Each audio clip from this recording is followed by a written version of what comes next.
दीपक, दुसऱ्या बाजूला जगदीश. दीपक यादव आणि जगदीशची जोडी आहे, चांगला खेळला होता. यावेळेस आपण पाहतोय ही लढत. पहिला चेंडू जर पाहिला तर हलक्या याच्याने स्क्वेअर ड्राईव्ह केलाय. अगदी जर पाहिलं तर पॉईंट रिजनमध्ये सिंगल रन्स या ठिकाणी घेतली जाईल. सिंगलच्या मदतीने सुरुवात चांगली केली. नक्कीच आपण म्हणतो ना, सुरुवात करण्यापूर्वी उद्घाटन करणं खूप चांगलं महत्त्वाचं असतं. त्याच पद्धतीने उद्घाटन तर केलंय सिंगल रन्सने, परंतु ही महत्त्वाची मॅच आहे. समोरील संघ देखील खूप बलाढ्य आहे. त्यामुळे जर पाहिलं तर 35 ते 40 धावा या स्पर्धेसाठी, या मॅचसाठी तुम्हाला बनवावे लागतील. हो, हलक्या हाताने खेळून काढलाय, परंतु यावेळेस इथे पहा काय घडलंय. तिसऱ्या पंचांची मागणी केली. तिथे धीरज मोरे होते स्वतः मुख्य पंचांच्या भूमिकेमध्ये आपल्याला पाहायला मिळाले. आणि सॉफ्ट सिग्नल काय आहे sir? Soft signal not out. Okay, आपण पाहतोय तिसऱ्या पंचांची मागणी आले.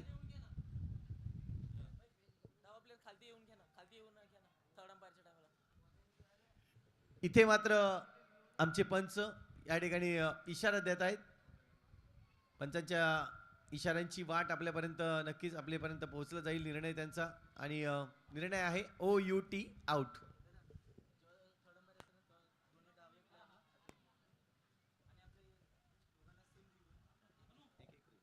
दोन्ही संघांना लक्षात असू द्या, एक एक रिव्ह्यू आपल्याकडे असणार आहे. त्यामुळे दोन्ही संघांनी त्या रिव्ह्यूचा उपयोग करू शकतायत. आपण जेव्हा आपल्या बाजूस निर्णय लागत नाही तेव्हा मात्र रिव्ह्यू सिस्टीम ही एक ओमसाई स्पोर्ट्सने मिळवून दिलेली तुमच्यासाठी संधी आहे.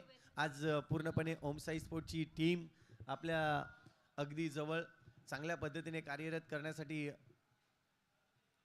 उपलब्ध आहे. यावेळेस पुन्हा एकदा पायावर चेंडू टाकला होता, परंतु चेंडू जाईल डिक्लेअर झोनकडे. इथे मात्र लेग बाईचा इशारा येतोय पंचांकडून. अतिरिक्त धावेने सुरुवात.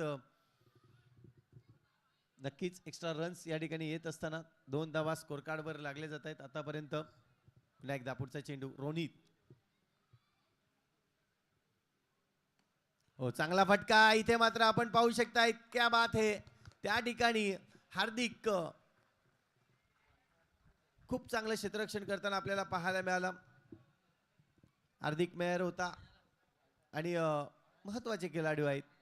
ज्या पद्धतीने आपण पाहतोय, विशालला पाहतोय, हार्दिकला पाहतोय, तेजसला पाहतोय, या खेळाडूंनी खूप काही कमावलंय आपल्या या जीवनामध्ये. त्यानंतर पाहिलं तर अंचू, एक सिनियर खेळाडू म्हणून अंचूला देखील आपण पाहतोय. हे सर्व खेळाडूंचं भरणं आहे मुरब्या गावामध्ये ज्या वेळेस आपण पाहतोय. परंतु आताचाच मेसेज असा होता की कमी प्रॅक्टिसने आज हा संघ मैदानाच्या आतमध्ये उतरलाय.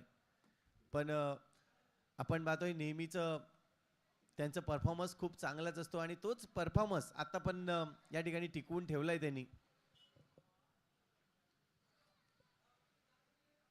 यावेळेस पुन्हा एकदा फटका चांगला होता. पुन्हा एकदा हार्दिक आलाय समोर. ओव्हरची होईल समाप्ती. षटक क्रमांक जर पाहिलं तर पहिला या ठिकाणी कंप्लीट होताना धावसंख्या आतापर्यंत स्कोर कार्डवर जाऊन पोहोचते 4 या आकड्यावर. एक गडीच्या मोबदल्यात 4 धावा.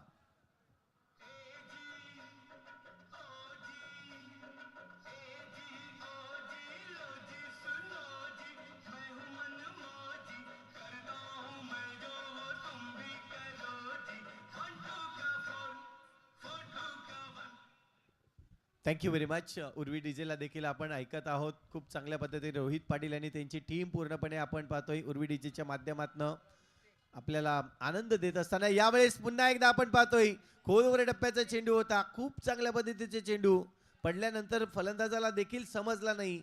जगदीश यावेळेस आपण पाहतोय थोडंसं अचंबित झाले त्या ठिकाणी आणि खूप चांगली गोलंदाजी. यावेळेस प्रयत्न केलं होतं चौकारांसाठी, परंतु बॅटची कडा या ठिकाणी नक्कीच एज लागली आणि त्यानंतर पाहिलं तर आपण बॉक्स विकेटच्या रूपाने गडी बाद होताना दुसरा गडी बाद होतोय रहमतनगर ए संघाचा.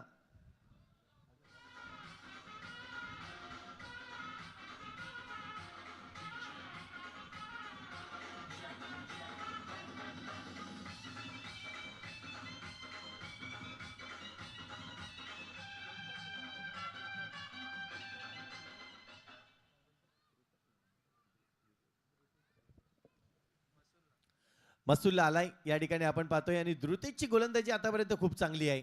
यावेळेस पुन्हा एकदा बॅटची वरची कडा लागली होती. चेंडू जातोय पॉइंट रिजन मध्ये. सिंगल रन्स तर काढलाय, परंतु या या क्रिकेटमध्ये जर पाहिलं तर फलंदाज महत्वाची कामगिरी करतायत. इथून जर पाहिलं तर सलामीची दोन फलंदाज मैदानाच्या बाहेर आहेत, परंतु तेजस आणि मसूला यांच्याकडे क्षमता देखील खूप आहे. पुन्हा एकदा द्रुतेश. ओहो, खूप चांगला चेंडू टाकतोय. थोडासा खोलवर टप्प्याचा चेंडू, त्यामुळे तेजसला देखील हा फटका मारण्यासाठी थोडस अडचण निर्माण झाली असं मी म्हणेन. रन्स नाहीये, धावसंख्या अजूनही स्थिरावलेली आहे 5 या आकड्यावर. पुन्हा एकदा गॅप शोधण्याचा प्रयत्न होता, परंतु विशाल तरे त्या ठिकाणी आपल्याला पाहायला मिळतात. खूप चांगले क्षेत्ररक्षणामध्ये आहेत. रन्स अजूनही जर पाहिलं तर 5च आहेत. आणि शेवटचे चेंडू या षटकातील. आहा, पुन्हा एकदा मोठा फटका मारण्याचा प्रयत्न आहे, परंतु चेंडू आणि फळीचा संपर्क नाहीये आणि त्याचमुळे जर पाहिलं तर पंचांचा इशारा येतोय आपल्यापर्यंत. लेग बायच्या रूपाने ही रन्स काउंट केली गेली. षटक क्रमांक जर पाहिले तर 2 कंप्लीट झाले आहेत. आतापर्यंत 3च्या सरासरीने धावसंख्या काढली जाते. 6 धावा 2 गडीच्या मोबदल्यात.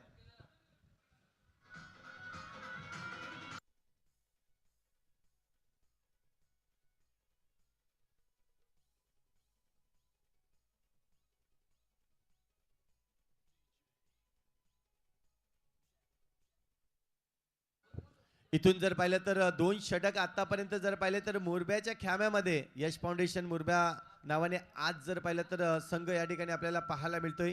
परंतु इथून इथून 2 षटक आहेत. 12 चेंडूचा खेळ शिल्लक आहे. 12 चेंडूमध्ये किती धावा बनवल्या जातील हे देखील पाहणे गरजेचे आहे. यावेळेस समोर मारण्याचा प्रयत्न होता तेजस याचा. स्वतः गोलंदाज चेंडूला अडवतोय. रन्स मिळणार नाहीये. डॉट चेंडू येतोय.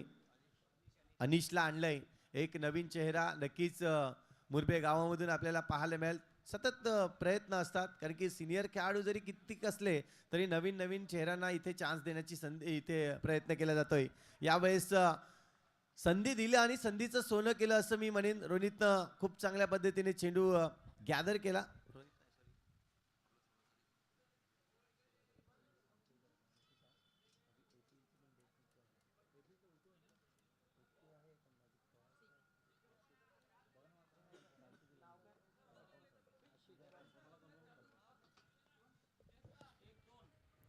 यावेळेस पुन्हा एकदा गॅप मध्ये खेळलाय, परंतु पहा खूप चांगलं क्षेत्ररक्षण त्या ठिकाणी पुन्हा एकदा आपल्याला पाहायला मिळालं. रन्स मात्र इथे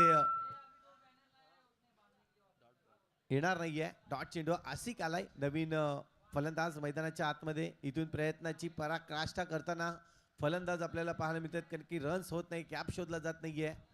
प्रयत्न तर खूप मोठे केले जात आहेत, परंतु या प्रयत्नाने यश नाही. त्याचमुळे जर पाहिलं तर धावसंख्या खूप कमी झालेली आहे. आतापर्यंत जर पाहिलं तर फक्त आणि फक्त 6 धावा स्कोर कार्ड वरती आहेत. इथून पुन्हा एकदा आपण पाहतोय 5 चेंडू आतापर्यंत टाकून झालेले आहेत. 5 चेंडू मध्ये कुठलीही धाव दिलेली नाहीये. अशा पद्धतीची गोलंदाजी. एक नवीन चेहरा उतरवला आणि नवीन चेहऱ्यानी खऱ्या अर्थाने जर पाहिले तर खूप चांगली गोलंदाजी केली. हो, समोरच्या दिशेने पुन्हा एकदा मेडन षटक आपल्याला पाहायला मिळतोय. या स्पर्धेमधला पहिला मेडन षटक या ठिकाणी अनिशच्या नावावर आपल्याला पाहायला मिळेल. खूप चांगल्या पद्धतीची गोलंदाजी आणि सिनियर खेळाडूंकडून मिळालेली अगदी पाठीवर शाबासकी मी म्हणेन भरपूर काही देऊन जात आहे.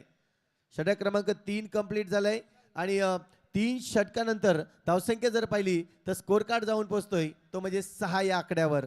6 धावा स्कोर कार्डवर लागल्या गेल्या आहेत.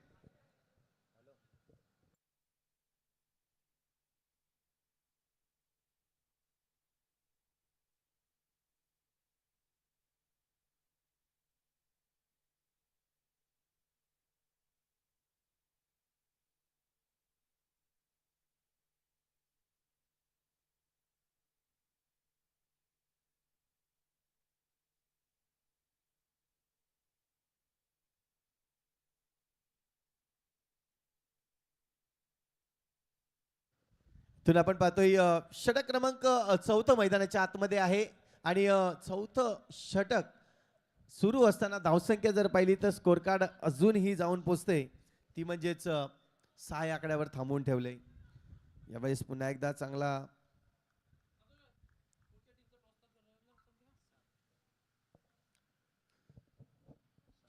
7 धावा झाल्यात. सिंगल रन्स मात्र इथे येताना आपल्याला पाहायला मिळाला. पुन्हा एकदा मारण्याचा प्रयत्न आहे, परंतु हा चेंडू वाईड आहे. पुन्हा टाकावा लागणार आहे. शेवटचे षटक आहे मैदानाच्या आतमध्ये आणि अगदी धावा खूप कमी होताना आपल्याला पाहायला मिळाल्यात. रहमतनगर संघ पहिले 2 विकेटचे लवकर आले, त्यानंतर मेडन षटक हाताळला मुरबे संघाने आणि त्याचमुळे जर पाहिलं तर ही आत्ताची परिस्थिती रहमतनगरची आपल्याला पाहायला मिळते. यावेळेस आणखीन एक सिंगल रन्स येईल. सिंगलने धावसंख्या जर पाहिली तर स्कोर कार्ड जाऊन पोहोचतोय 9 या आकड्यावर. षटक क्रमांक 4 आणि 4थ्या षटकातील अजूनही शेवटचा चेंडू शिल्लक आहे. पुन्हा एकदा मारण्याचा प्रयत्न, परंतु हा चेंडू देखील डॉट जातोय आणि इथून जर पाहिलं तर षटक 4 कंप्लीट होत आहेत आणि 4 षटकानंतर धावसंख्या होते ती म्हणजेच 9 धावा. जिंकण्यासाठी 10 धावांची आवश्यकता असेल. यापुढील होणारा सामना आपल्याला पाहायला मिळेल. एका बाजूला संघ असेल तारापूर कलंदर वर्सेस शिवराज्य वेऊर. दोन्ही संघांना विनंती असेल की आपण टॉस बॉक्सकडे यायचं आहे आणि येताना आपली जी प्रवेश फी आहे ती देखील या ठिकाणी जमा करायची आहे. कारण की महत्त्वाचं असतं इथून आपण संघ मैदानाच्या आतमध्ये उतरवत आहेत. स्पॉन्सर्स देखील आपल्याला असतात, परंतु जे प्रवेश फी आहे ती देखील महत्त्वाची असते. आणि रुकेश गरत सरांना मी विनंती करतोय, आपल्या शुभ असते आपण टॉस करणार आहोत या 2 पुढील टीम दरम्यान. एका बाजूला तारापूर कलंदर असणार आहे तर दुसऱ्या बाजूला शिवराज्य वेऊर संघ.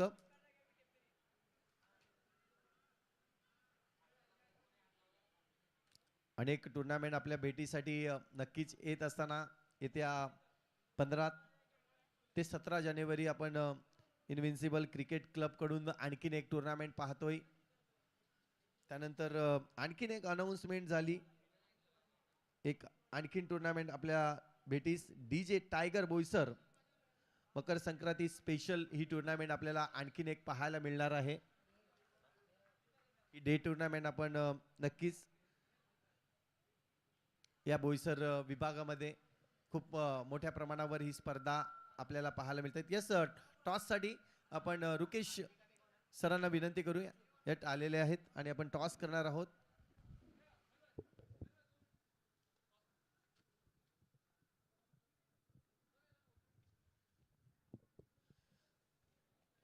या ऋषी एका बाजूला असेल, दुसऱ्या बाजूला आपण पाहतोय खूप चांगल्या फॉर्मामध्ये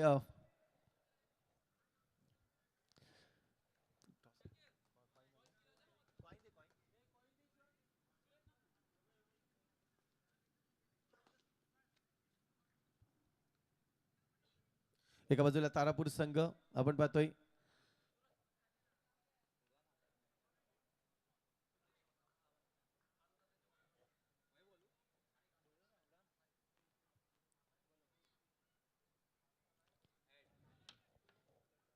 head is a call and head it is. Shakir बोला, टॉस आपण जिंकलाय. तुम्ही सरांना विनंती करेन आपण मुख्य मंचावर विराजमान व्हा. टॉस जिंकलाय, काय डिसिजन असेल? आम्ही पहिले फिल्डिंग करू. ज्या पद्धतीने आज तुमची टीम देखील या मैदानामध्ये उतरणार, पूर्ण टीम असणार आहे की काही कमी असणार आहे? हा, आमची फुल टीम आहे आज. नक्कीच फुल टीम आज तारापूर कलंदर या ठिकाणी उतरते. कसं वाटलंय या स्पर्धेसाठी या मैदानावर येऊन, तुम्हाला कसं वाटलं? या मैदानावर येऊन तर नेहमी चांगलंच वाटते, कारण की या मैदानावर लाईट जाम चांगली असते आणि ग्राउंड पण चांगला असतो, म्हणून खेळायला मजा येते. जिशानची एंट्री असणार आहे, कारण की आताच लग्नाच्या बंधनामध्ये अडकलाय, त्यामुळे जिशान असणार आहे की नाही या टुर्नामेंटमध्ये? जिशान सध्या तर नाही मिळत, तो फिरायला गेलाय, पण नक्कीच तो पुढच्या 2-3 टुर्नामेंट नाही दिसणार, नंतर तो दिसेल तो पण. नक्कीच. ऋषी, टॉस जिंकला असतं तर काय डिसिजन असतं? आम्ही पण क्षेत्ररक्षण केलं असतं. आता फलंदाजी करायची आहे. पुन्हा एकदा तुम्हाला तो जुना गेल्या वर्षीचा आपला परफॉर्मन्स पुन्हा एकदा दाखवायचा आहे. समोर चांगला संघ आहे, एक चांगलं टार्गेट ठेवावं लागणार. विचार केला तर या मैदानामध्ये एक मोठा मैदान आहे, त्यामुळे किती टार्गेट ठेवण्याचा विचार करतील?